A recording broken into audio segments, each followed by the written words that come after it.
दोस्तों, जिहादी कट्टरपंथ की दीमकें सिर्फ भारत को ही खोखला नहीं कर रही, इस दंश का शिकार दुनिया की महाशक्तियां भी हो रही है। अमेरिका के कैलिफोर्निया की सड़कों पर तनाव है, उपद्रव का बवंडर है और अब सेना भी मोर्चे पर है। जी हां, 3 दिन से इमिग्रेशन नीतियों के खिलाफ धधक रहे विरोध प्रदर्शन के बीच ट्रंप प्रशासन ने आर पार का मूड में है। इमिग्रेशन रेड से बौखलाए इमिग्रेंट्स ने लॉस एंजलिस को जंग का मैदान बना दिया है, वॉर जोन बना दिया है। पत्थर चला रहे हैं, पुलिस पर अटैक कर रहे हैं, उनकी गाड़ियां तोड़ रहे हैं, खुलेआम स्टोर लूट रहे हैं, आग लगाई। आपने देखे होंगे वीडियो, गाड़ियां जलाई गई, ट्रंप के पुतले का सर काटकर हवा में लहराया गया। वो सीधी चुनौती दे रहे हैं, लिहाजा अमेरिका ने वो कर दिया जो अमेरिका के इतिहास में हमेशा बहस का विषय है। फौज तैनात कर दी गई। 9 जून 2025 ट्रंप प्रशासन ने 700 मरीन सैनिकों की तैनाती का आदेश जारी किया है, जबकि विपक्ष इसे सीधे सीधे सत्ता का दुरुपयोग कह रहा है। अब मामला सिर्फ लॉ एंड ऑर्डर तक सीमित नहीं रह गया है, मुद्दा संविधान और संप्रभुता पर आ खड़ा हुआ है। 8 जून को लॉस एंजलिस में 300 नेशनल गार्ड पहले से ही उतरे गए थे, लेकिन हालात सुधरने के बजाय और बिगड़ गए। भीड़ भड़की, सड़कों पर गुस्सा फूटा और इमिग्रेशन नीतियों को लेकर सरकार पर खुला हमला बोला गया। और अब कैलिफोर्निया के अटॉर्नी जनरल रॉब बोंटा का सीधे राष्ट्रपति डोनाल्ड ट्रंप पर इनको कटघरे में खड़ा कर दिया है। उन्होंने मुकदमा दर्ज हो चुका है। बोंटा का आरोप है कि ये तैनाती गैर कानूनी है। ये कदम राज्य की संप्रभुता को रौंदने की कोशिश है। लेकिन कहानी यही खत्म नहीं होती, क्योंकि ट्रंप अब भी अपने फैसले पर अड़े हैं। अब देखना यह होगा कि सीजफायर कराने से माहिर ट्रंप अपने देश में लगी उपद्रवी आग को कैसे बुझाते हैं। तो अब सवाल यह है कि क्या अमेरिका को अब सेना की बैसाखी के सहारे चलाया जाएगा? क्या यह सिर्फ एक राज्य की कहानी है, या आने वाले वक्त में यही नया नजरिया है? वक्त की जरूरत बनने वाला है।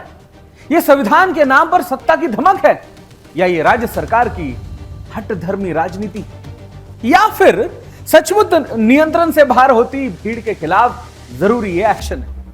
आज हम इन्हीं सवालों की परतें खोलेंगे और दिखाएंगे वो रिपोर्ट जो आपको तय करने में मदद करेगी कि असल खतरा कौन है।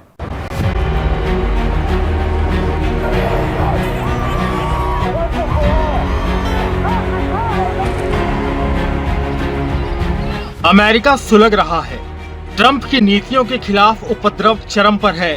चारों तरफ आगजनी, हिंसा और बवाल।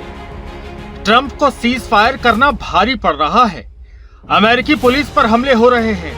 कैलिफोर्निया में इमिग्रेशन नीतियों के खिलाफ जारी बढ़ते हिंसक विरोध प्रदर्शनों के बीच ट्रंप प्रशासन ने 9 जून को सुरक्षा बढ़ाने के लिए लगभग 700 मरीन सैनिकों को तैनात करने की घोषणा की है। ये कदम अस्थायी है और इसका मकसद पहले से मौजूद नेशनल गार्ड बलों की सहायता करना है।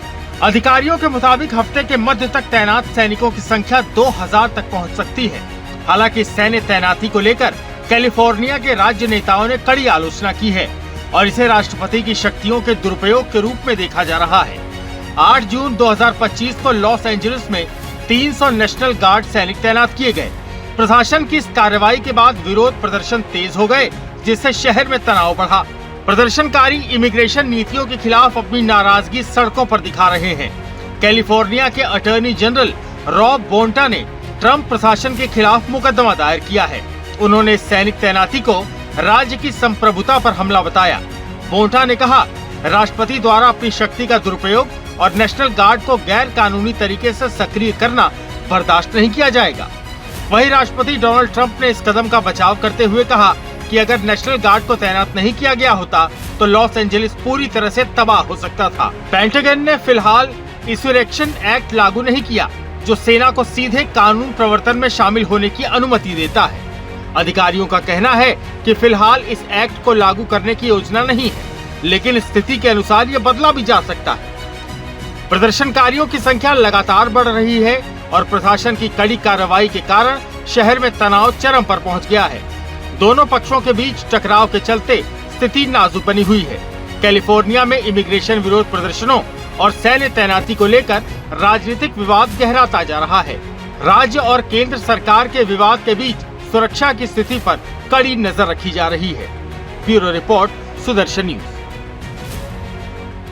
दर्शकों, पूरी दुनिया में कट्टरपंथ के पीछे की मूल वजह है मजहबी उन्माद और घुसपैठ की चुनौतियां, जिससे पूरी दुनिया जूझ रही है।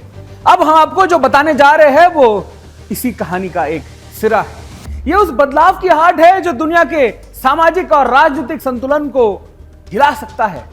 PEW रिसर्च सेंटर की एक ताजा रिपोर्ट सामने आई है और इसके आंकड़े चौंकाने वाले हैं। साल 2010 से 2020 सिर्फ 10 सालों में, यानी एक दशक में, मुस्लिम आबादी में 21%, 21% की बम्पर बढ़ोतरी दर्ज हुई है। आपने सही सुना, 21%। मतलब यह कि आज दुनिया में हर 4 में से 1 व्यक्ति मुस्लिम है।